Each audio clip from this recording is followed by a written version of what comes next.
Hey everyone, and welcome to another episode of Stitching Tales. I am Johanna Lundström, the author of several sewing books, including Sewing Jeans and Fit for Knits, and I also do sewing courses. I have an upcoming course about how to sew jeans, and I also run a pattern line under the brand name The Last Stitch. My name is Malena Hjerpe, and I work as a pattern maker, a freelance pattern maker, and I also do my own PDF patterns under the name Hazel Henne Patterns.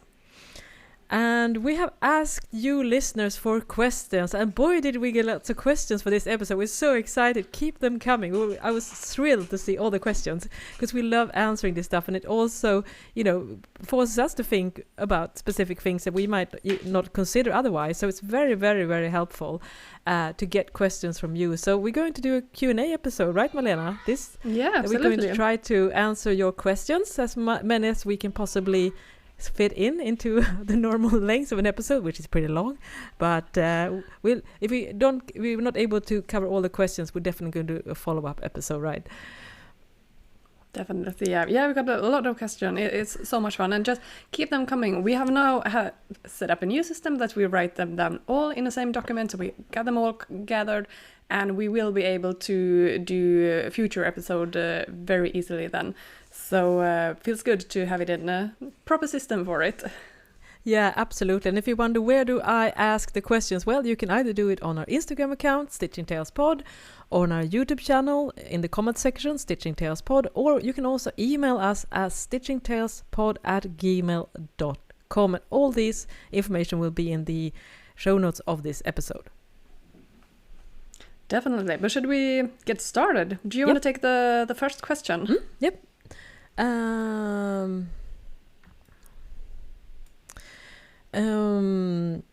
So this question is from Andrea Lind, and I'm going to translate this because it is in Swedish, which is about sewing jeans.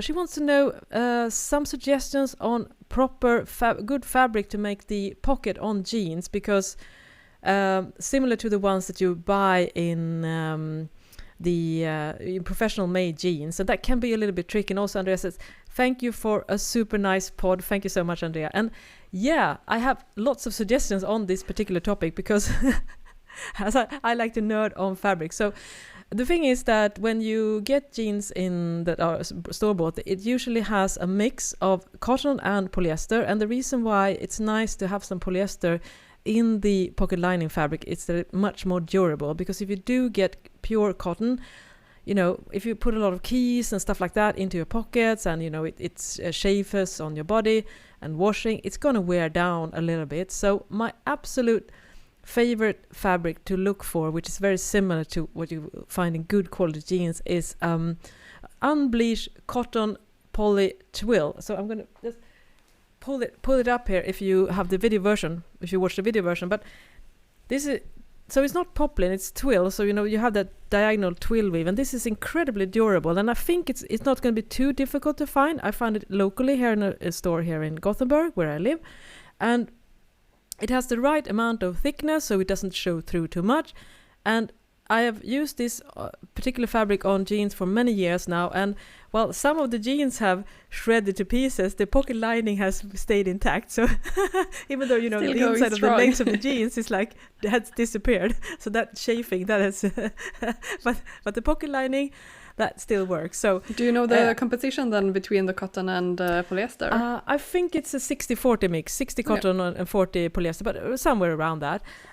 So that's my number one suggestion. And my second suggestion, if you definitely want to maybe recycle or reuse something that you might have previously, is to use poplin shirting, which is usually also a mix. I think it's usually about 40-50% each, right, as well, Malena, with polyester and cotton. When you get like shirting poplin, you usually the good idea about having the mix is that the polyester makes it wrinkle free, basically. So when you wash it, it will not wrinkle, and of course, again, it's more durable. I mean, obviously, I'm a huge, massive fan of having pure natural fibers in most cases, and it's much sustainable. It's more biodegradable. But however, sometimes synthetic has its place in fabrics, and we also have to think about sustainability in terms of how well a garment holds up over time. It's not just the composition itself, it's also investing in good quality fabric. So I'm going to hold up a pair of jeans here if you're watching the video version. And you can see also in the waistband, it's actually lined. Both the pocket and the waistband on the inside is lined with an old men's shirt using this particular cotton poly mix. So this is also really, it's a blue, white, squared, so it adds such a nice detail.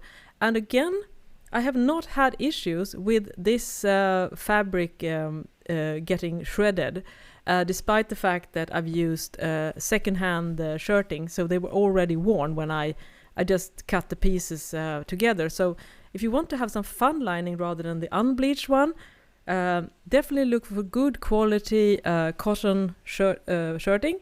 Either buy new fabric or see if maybe you have some in your stash. Maybe sometimes shirts can get like in the elbows, they can get a bit worn down, and and the elbows and the underneath the arms, it's going to be. That's probably the areas where sometimes the shirting doesn't hold. The shirt doesn't hold up, but you have lots of fabric on the body, and that's enough to use for pocket lining. So those are my main suggestions. Yeah. So in this case, it's probably better to use some synthetics. That's my number one tip. And it's always a little bit sad when you go with the synthetics option, but as you say, it is for a reason. It is so much more durable, and especially in this case when it's pockets, since they are under a lot of stress.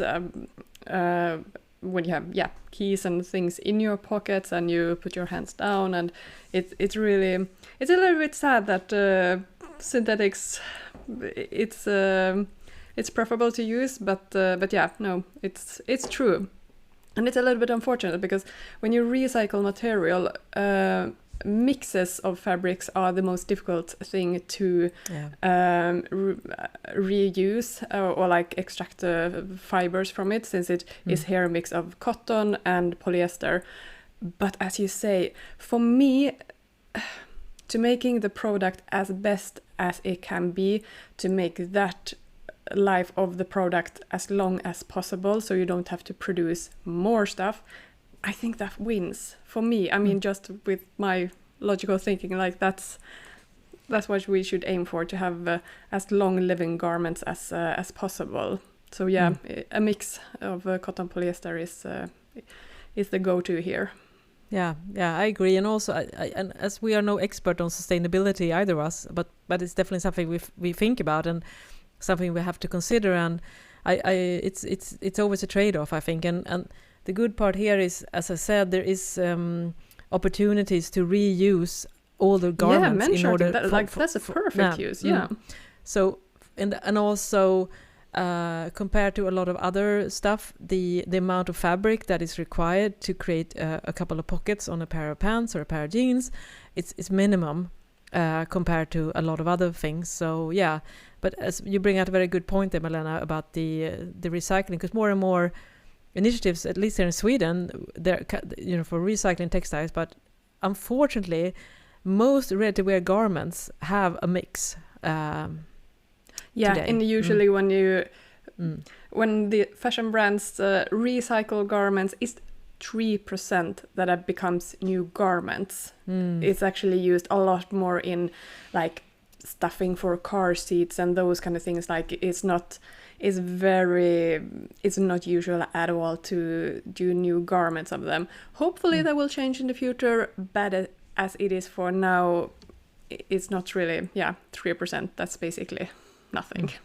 That's very interesting stuff. I had no idea, and thank you for sharing that, because it brings some perspective on it, so it's easy to make assumption as a consumer, and that's a reality check for sure. Yeah definitely.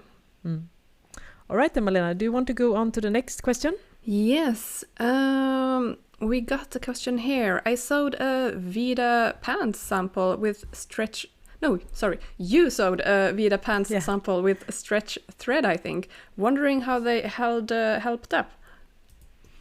Yeah, I did. Yeah, because we talked about this for context here. Vida pants is my latest sewing pattern that you can check out. It's it's a dressier pants pattern, but it's made for knit fabrics. And I had some sample of stretch thread, which is basically a regular sewing machine thread that has some stretch, which I think is an interesting option if you don't have a serger, or if you want to use a straight stitched on knits, because there's a big risk otherwise that when you pull the fabric, because of the stretch nature, that the seam will pop.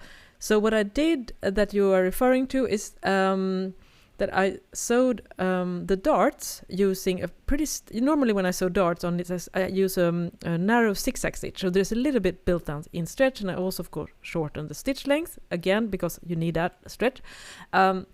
But this time I think I sewed pretty much a straight stitch. I just like a smidge of width added, just a tiny, because I'm neurotic that way, like, because I have so much bad stories about sewing. You have with some straight trust stitch issues still with yes, it. I have some trust issues. Yes, I have not been proven wrong. It's a very yeah. I'm an anxious sewer. And it's so annoying because Anyways. Hey, I got my issues as well, so I don't judge. Yeah. This is a safe space for us neurotic people that also are sewing. Anyways, but to answer your questions, which I think is a very good one, yes, so far the darts that I sewed using a more straighter stitch than I would normally do if I use regular sewing thread has held up really well. So I think I would say that so far so good, and I will definitely keep on using the thread more. And when I have more time and I'm finished my jeans course and all the other things I want to do in my life, so that's probably going to me basically say it's going to take a while. But I definitely want to do a blog post or maybe a YouTube video or a combination of both, where I really dive deep into this thread and do more like systematic tests and everything. I think that could be super helpful for anyone who is looking for a good option when you have a regular sewing machine. I think it's a very interesting product, and I think it definitely has some potential, future potential, definitely. Yeah, and we talked about this before. You used for the side seam and like the crotch, and then you used a regular overlock, or? No, yeah. I used a combination. So for all the, when I sewed the pockets and everything, I also used a straight thread for everything that was straight seam. But I didn't sew the entire pants. But the darts and the pocket area is kind of high stretch. I mean, they are very under more stress, basically. So those areas should be popping normally, and so far they haven't done it. That sounds good, interesting. I will definitely do that in the future as well. And top stitching, like around necklines, if you don't have a cover lock where you can have the chain stitch, I mean, then elastic thread will be excellent, I think.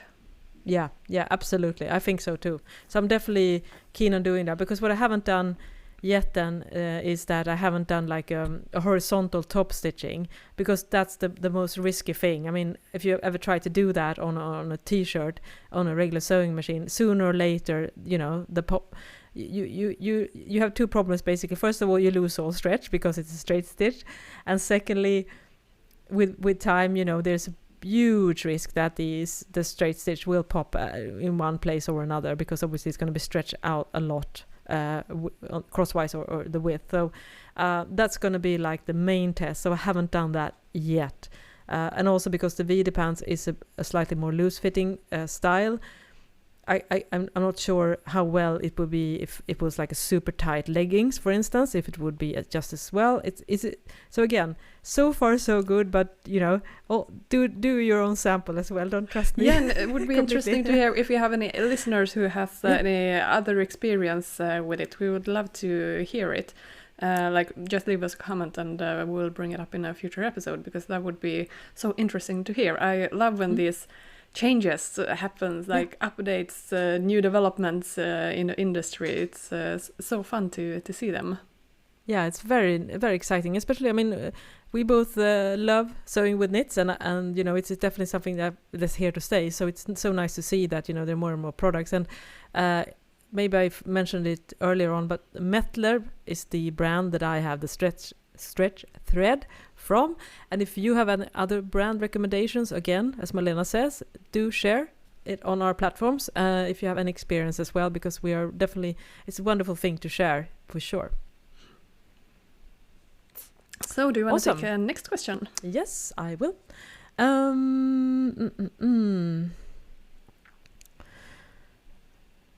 Let me see here. How do I fix a mock turtleneck that stretches out over time? Remove and resew. Malena, I'm gonna... My pet peeve in when it comes to knitted garments is necklines that stretches out, or doesn't have like the seams or the fabric, like they are not stretching equally. It's just it gives me the shiver. I think we came on to neurosis here. One of your icks. Yeah, but that's a thing I always checked when I was a pattern maker. Like when I did all the sample handling, I always check like the seams, like, you know, pull them. Is it nice? And when like especially the bottom hem on a, I don't know, t-shirt, whatever, when the seam is too thick and you feel like, oh, this will crack if I pull it a little bit more, that's just like, I hate those kind of things. But yeah, if the fabric already has been stretched out, I mean, you can cut it away, reduce a little bit, sew it on again. Would not maybe really recommend it. Here, I think the key is to have, if it's a rib fabric, for example, or use a fabric that has good stretch, because it needs to be stretched out when it's sewn on. Otherwise, it's just gonna stand up if it doesn't have any stretch, because it needs to be smaller compared to the neckline. And that the fabric, it has to have, again, a combination of, if it is cotton, and then some lycra, spandex, elastan, something that helps the recovery. Because if it is 100% cotton, it will grow. Maybe not the first few washes, but after like several washes, it will grow, unfortunately. But that's a spandex or elastan, whatever it's called, that will help with the recovery. And this you can check it already on the fabric stage, that when you pull it, it should recover to like the same length again, like it should be 100% again after you pull it out. And if it doesn't, if it starts to become a little bit wavy, bubbly, then you know that it doesn't have that good recovery. So then it's not really suitable for the neckline, unfortunately. So here, I would cut away and sew on a new. It's a little bit unfortunate if then you might have contrasting fabrics, colors, like that it's not really matching, but it is a little bit tricky situation. And I would, if you start to like unpick, if it's an overlock seam, it will just be stretched out even further. So I would just cut away the overlock seam and sew it back on a new fabric. What would you do, Johanna? I would do the same thing. And as Malena says, I think the number one thing here is getting the material right to begin with, and doing the stretch test is very, very telling for sure. And I think you brought up you covered pretty much everything, Malena. So I was going to reinforce the fact also that, unpicking the neckline, it's going to unfortunately become a little bit stretched out as well, because of the nature of the fabric. Unless the fabric has great recovery and it's very supple, you will get an like slightly stretched out uneven neckline. So you bring out a really good point here. You probably need to trim away more fabric, at least the seam allowance, and sometimes a little bit more even, just to ensure that when you start sewing again, because you can definitely pull back the fabric a bit with the stretch of the rib or the ribbing fabric, but that's definitely a risk that you run into. And also, I also advise against unpicking, because if you use delicate knits, you run a huge risk of actually cutting into the loops of the fabric, and it's going to unravel, because it's very easy to do that, and it's quite hard to rip knits in my experience, unfortunately, especially when you have these sturdy overlock seams. So you can pull threads and everything like that, but you take a big risk, unfortunately. And it's a little bit funny with knit fabric. It's like, yeah, if you get a hole in it, yeah, it will unravel like when you wear it and wash it. Yeah, but leave the edges raw. That's no problem. You don't need to overlock them. It's like, wait, what? It's like so contradicting. But yeah, it is a little bit the nature of the fabric. Yeah, but I never leave my edges raw. Just to be clear, because of that risk. Yeah. Yeah, it is definitely tricky to navigate. I mean, knits is it's both easy to sew and incredibly hard to get your head around, and that's why we love to talk about this, and we've written a book about it as well, because it's a very different type of fabric, and again also so many different type of fabrics to wrap your head around. And it's usually, knits is definitely one of those things, if you have to get it right from the start. If something goes wrong, unfortunately, unless you're doing like working with sweatshirt fabric or something like that, it's going to be tricky to salvage it. I mean, when you work with wovens, you can basically just, rip and resew, but every time you do that with a stretch fabric, unfortunately. Yeah, it's a little bit more of a demanding fabric, let's put it like that. Yeah. I hope that we didn't sound too negative here, but I guess it's a good learning lesson. Also, again, check if you have this issue with ready-to-wear garment as well. I mean, definitely check that stuff. I mean, you can definitely pull and feel the quality, I think, on good quality ribbing on a t-shirt versus a bad. I think you can even notice that just holding the fabric or the garment in the store. So I think that's also a way of, not running into this risk when you're buying something that you have no idea how they had done the quality assurance. Because as you say, Malena, you as professionals, you have your way of asserting this, but I have many store-bought t-shirt that has, the neckline has expanded and it kind of stands right out, and it's wavy and everything like that. So there's definitely not a guarantee just because it's made from an industrial setting that, the ribbing will hold up. No, definitely. No, I have so many garments as well that it has been, it's growing, it loses its recovery after you wash it a few times, and it's such an unfortunate thing because the rest of the garment is fine. It's just a neckline that is not looking nice. Yeah. All right, then. Should we move on to the next question? Yeah, we got a question for you here, Johanna. Your other career is not sewing related. What started your sewing career? Oh, yeah. And first, what is your real career? Yeah, okay. Using air quotes here. What do you, Hannah? What do I do when I don't speak into this pod and write sewing books? Well, it's a long story because I'm an older person. But first of all, what I do for a living. I work as a communication officer. I think the formal. I work in communication basically. I have a background as a journalist, and I worked a lot in print and digital media for about 15 years. And before that, I was a librarian. Just for a couple of years. So that's my professional background, which has been super helpful for doing what I do now, which is doing books and doing design and taking photos and everything like that, because I've learned that in my various day jobs, and I do social media and all the stuff as well in my day job. And for my sewing career, well, that's a long story as well. I began sewing when I was 11, and I wanted to. When I was around 20, I was definitely very drawn to becoming a fashion designer, and I even applied for one of those prep schools, and I didn't get in. So that kind of dampened my dreams a little bit, and then I studied to be a librarian, and then I seriously considered, because I was unemployed for a bit there after I finished my degree, again seriously considered going into fashion, because then I moved to Gothenburg. They had more fashion schools.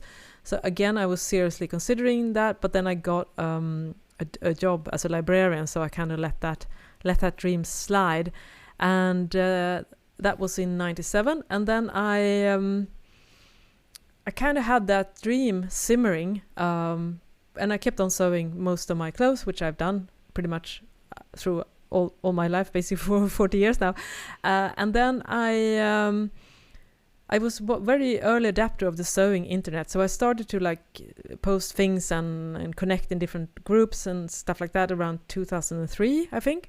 Pattern Review, Flickr, And then the blog started to pop up in 2005, I think. There were lots of sewing blogs on Blogger and WordPress.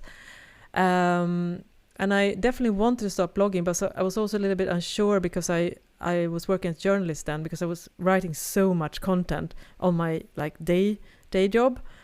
So I was thinking maybe I would end up overextending myself. And also I was a little bit scared to take the fun out of sewing, which is definitely always a risk when you do this for a full-time living, or at least a part-time living. But I finally bit the bullet in 2008 and started my blog. And it's kept the same name, The Last Stitch, the entire time. Don't remember how I found that name, and I wanted to change it so many times, but I mean it's just a name, and it just kept me going. And every time I said some other suggestions to people, they were like, no, but The Last Stitch is good. So yeah, I just kept it. And then because I had some plans then, I've always done side projects outside my day job. I've written books about how to use the internet, and I've done like courses on how to search the internet, which you had to teach people in the 90s. And so I had a lot of I've always had an entrepreneurial soul, I think. I always had some kind of side gig outside my day job. So I decided to, in 2009, because then Etsy had become quite big, so I decided to I launched a small garment fashion line that I sold on Etsy, made to order, very small runs, and it was somewhat sustainable. I think I got a pretty good amount of orders, so it was kind of stressful at times, but it wasn't like overwhelming. But I definitely knew long term that making garments for pay is not my thing, because I definitely want to be more in the creative side. And several people told me back then, why don't you release these garments as sewing patterns instead? Because I was doing knits back then as well, knit garments. That's the only thing I sold. Just like I've maybe had one woman, I think, design. It was blouses and knits and skirts and sweaters. Do you have pictures like of that. these? Yeah, definitely. We're gonna post. Great idea. Definitely check out our Instagram account, stitchingtalespod. I'm definitely gonna post. Yeah, I'm gonna see with a completely different haircut as well, because now I'm blonde. I'm usually my normal hair color is more like light brown, but because I'm turning gray, I'm blonde. But then I had like darker, shorter, also colored hair, so I look a little bit different, and also of course a lot younger. But anyways, and so I was listening to people that said that I should probably do that, start a pattern line, and hindsight is always 2020, they say. So I didn't do that, but instead I broke my wrist. so I had to stop my garment line, my fashion, and also I had to stop all my sewing blogging, and that happened in 2012. So I took a long hiatus, and then in 2015 I had decided to restart my sewing business, and then I had a pretty clear idea on what direction I wanted to go, and it was releasing sewing pattern and knits, it was doing sewing books, and I also knew that I should try a hand on doing videos as well, video tutorials. So I think my first sewing video I did in 2015, so that was around that same time. And then I released my first sewing book, Sewing Activewear, in 2017. And then after that I released 3 more books, Master the Cover Stitch Machine, Sewing Jeans, Fit for Knits, and you and I, Malena, are working on our next book as well. So that's my journey, and released sewing patterns during that time as well. I think I started in 2018. So as you can hear, it's been 16-year long journey for me, and just the brand name The Last Stitch to give you some context on why I sometimes feel like it's moving so slowly because it's been a lot of years and I'm still not able to sustain myself full time on this. Yeah, and also it's a good thing to also keep in mind that how many times you have to pivot before you find this is what I'm supposed to do, this is my niche, this is what I want to do. And also that might change in a few years, because then you pivot again because things happen. And like I think everyone, like, you need to allow yourself that time also to figure it out. If you would go like, instantly, like, this is the end goal and you go straight there, yeah, it's a shorter journey, but you never know that in advance. I mean, when I started to study, I first thought like, yeah, seamstresses, I mean, that's what you do, but then realized, no, I don't want to sew all day, that's not, I don't want to do that. Then the designer was like, yeah, no, I'm not a designer. So it was during my 3rd or 4th year that I realized that pattern making is actually, that's a specific profession. I didn't know that when I started studying this, but I realized along the way, and I realized like, that's my cup of tea, like that's what I want to do. So it's a journey. Hopefully you never will be at the finish line, but like it's always a journey, and you have to pivot along the way, and be a little bit flexible and also listen to like, what do you want to do? Like, you have the opportunity to change it again if you want to. Yeah, that's very, very true. So you have to be very, especially when you're running a business like that, which we always talk about, it's quite time consuming and it's not always instantly rewarding. So you definitely need to find something that you can keep your passion with.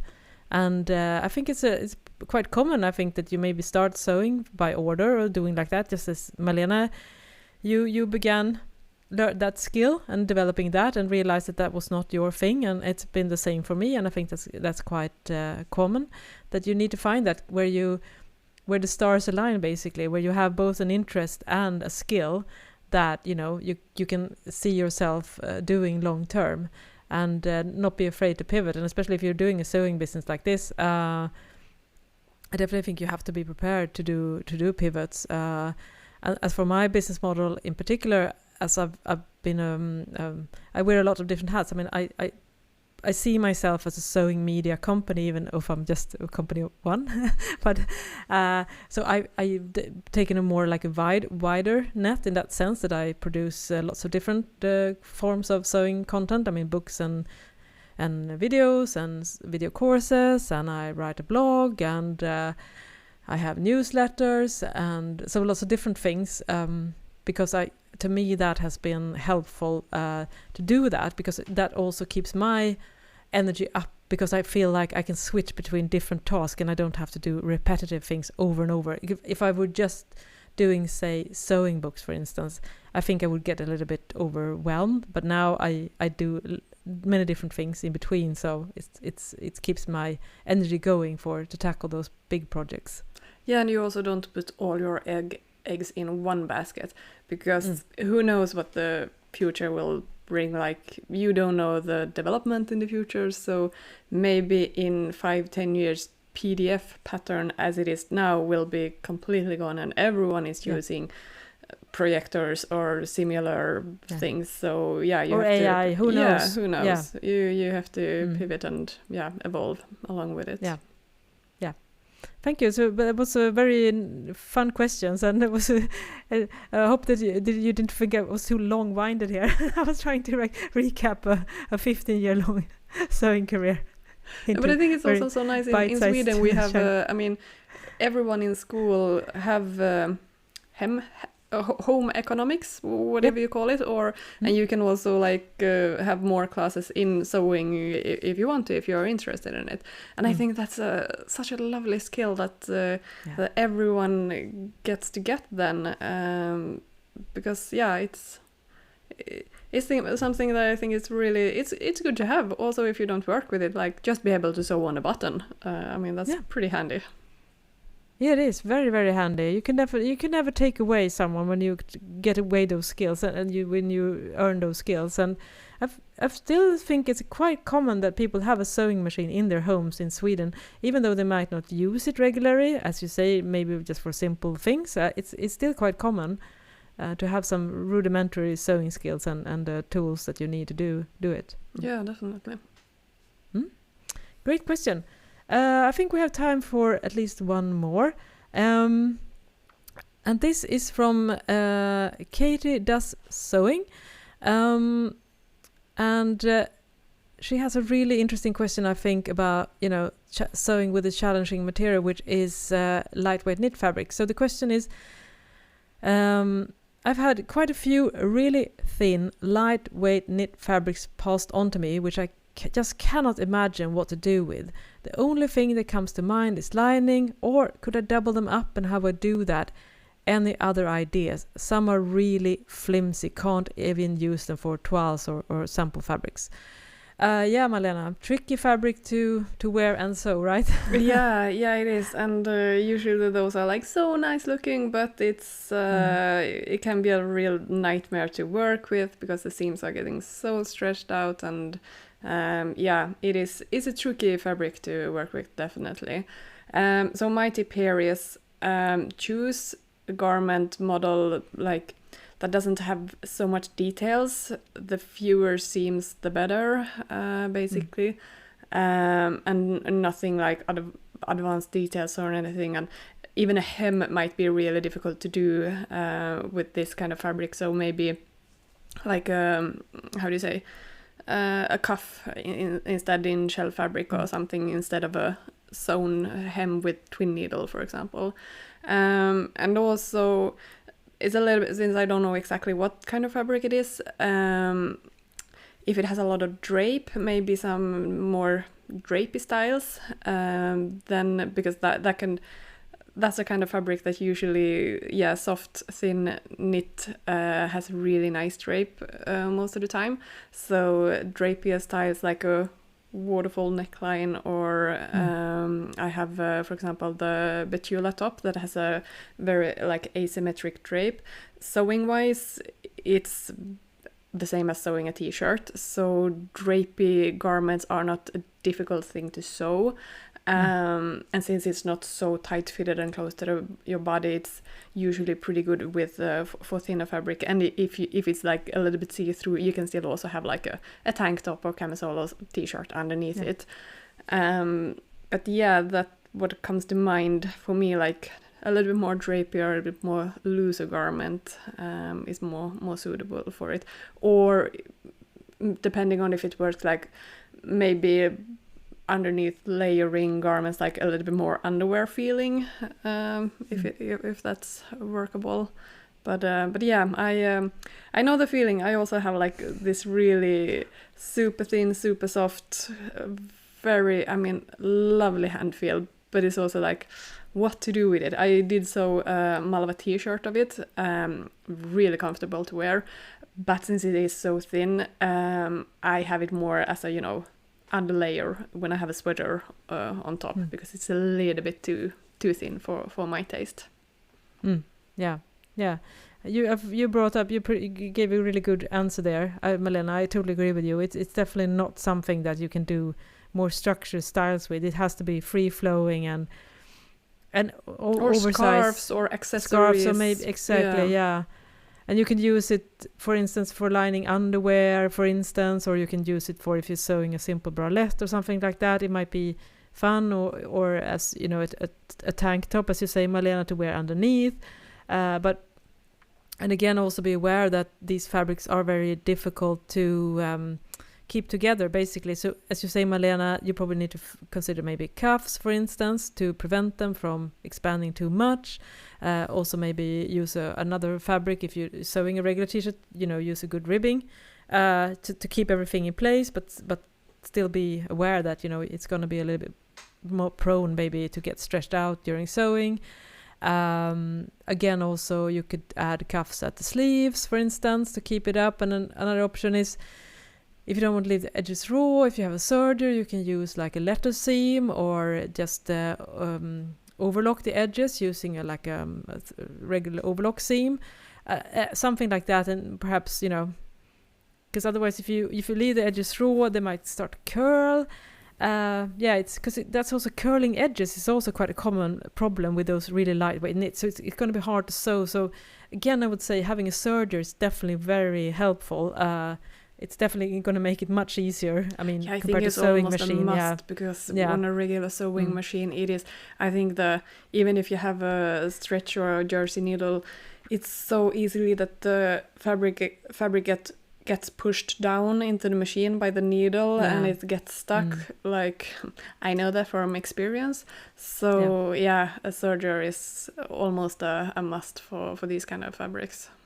And if you're listening to this pod and have other suggestions as well, we're very interesting to hear that. So please share. Yeah, it's definitely one of those fabrics that you have to think twice about investing in.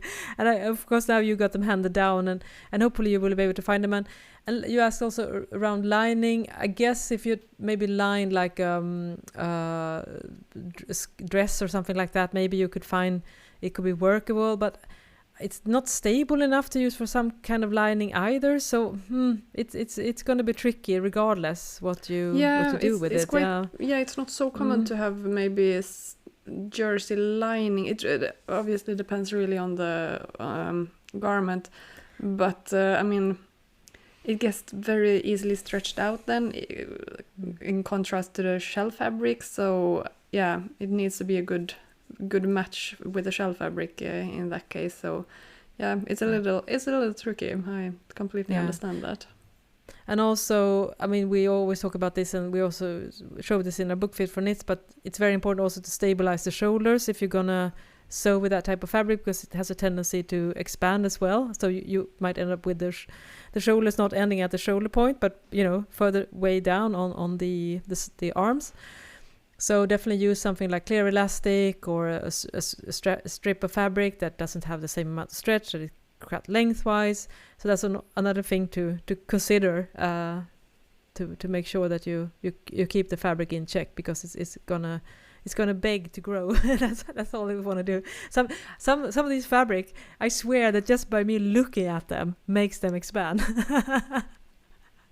Just pulling them out of the bin makes them grow, and sometimes they're not just worth the headache. I'm sorry, it's sad but true. Scarf is then maybe a scarf, a big like chunky, like a lot of fabric wrap around your neck. That might be comfortable.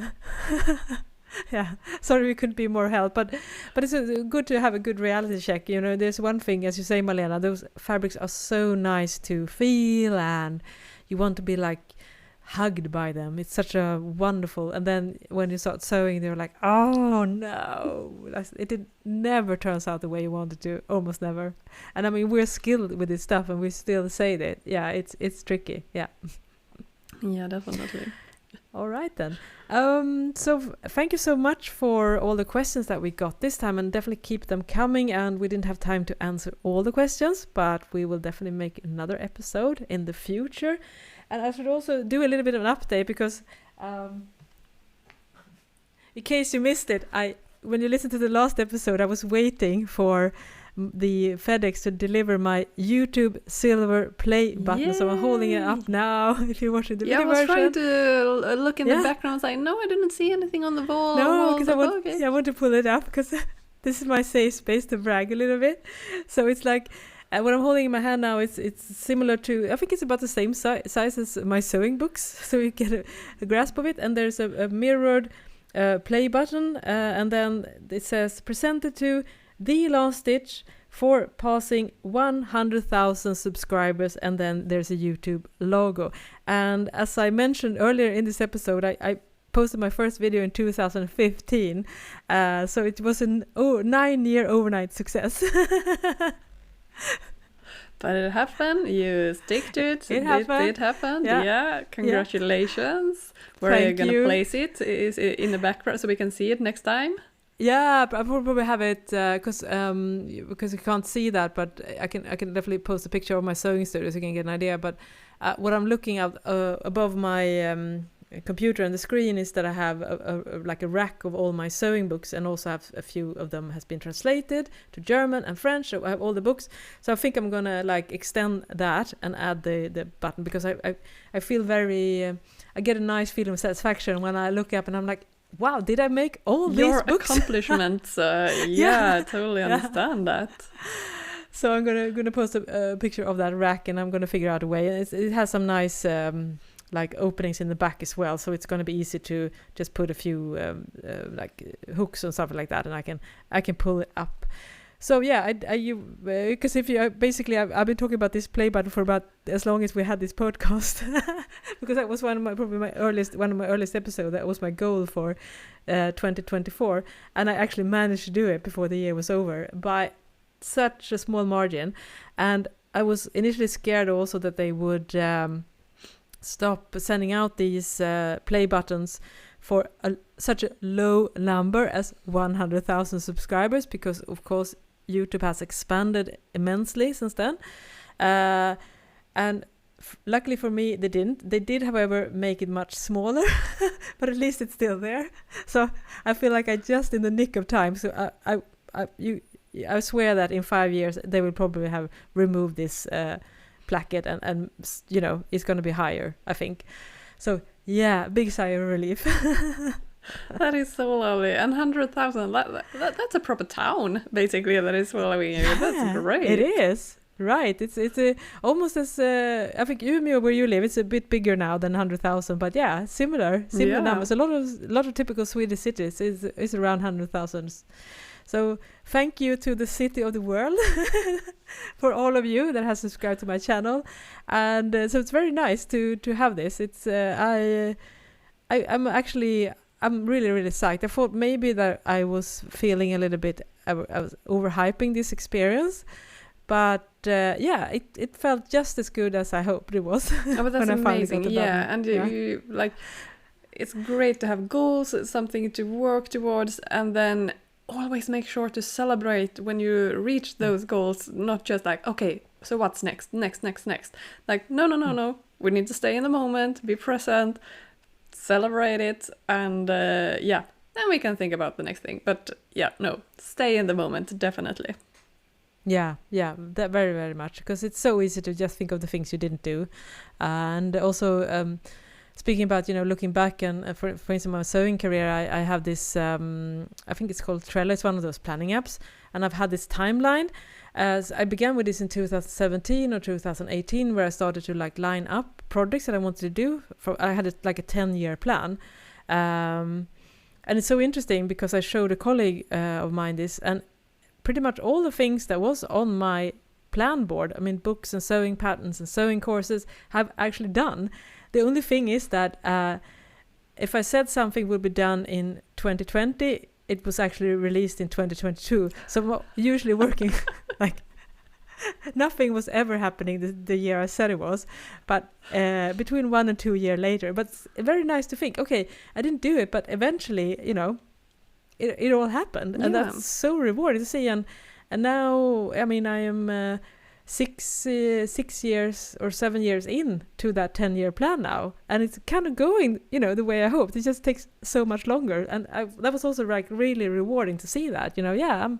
Things, we do move the needle, even though we sometimes don't think that we do in the moment. Yeah, that's like so good to put it down in writing so you can see it, and then it's also like you are more prone to do it than if you have it in writing. And if you tell somebody, if you talk about it, it gives you a little bit more, other people can hold you accountable for it, if that's the thing that like drives you, like, to get things done.